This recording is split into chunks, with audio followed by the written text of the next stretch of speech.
Assalamualaikum dan selamat sejahtera rakyat Malaysia. Ramai penyokong-penyokong Tamim Dahari mengecam saya kononnya pembaris kerana mengeluarkan kenyataan berundur dari gerakan Rumah Anutan Haram Garah kerana figuranya iaitu Tamim Dahari sendiri menyertai Parti Keadilan Rakyat PKR.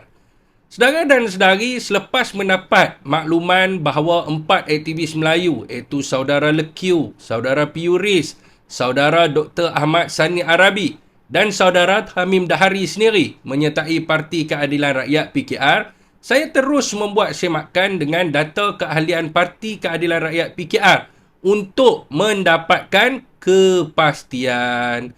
Bagi permohonan saudara Tamim Dahari, data permohonan yang dihantar adalah lengkap termasuk pengesahan IC hadapan dan belakang. Saudara dan saudari, jika saudara Tamim Dahari mengatakan dia hanya sekadar bergurau, maka saya agak pelik lah. Kerana beliau boleh menyerahkan data peribadi yang original termasuk IC beliau, hadapan dan belakang kepada pihak Parti Keadilan Rakyat.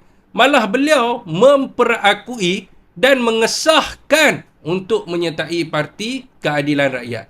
Dia juga sedar sekiranya maklumat yang diberikan kepada Parti Keadilan Rakyat adalah palsu dan bertujuan untuk menipu ataupun menyebabkan kerugian kepada pihak lain, ia boleh melibatkan kesalahan jenayah seperti penipuan ataupun pengubahan maklumat bagi tujuan menipu.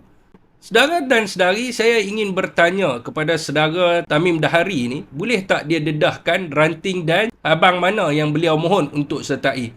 Saya yakin dan percaya rakan-rakannya juga ingin tahu.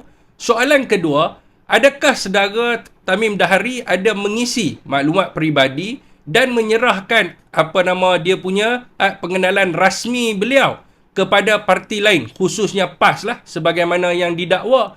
Apakah respon rakyat Malaysia? Saya tidak bermusuh dengan sesiapa, tetapi nyatakanlah kebenaran khususnya berkaitan dengan pendirian diri.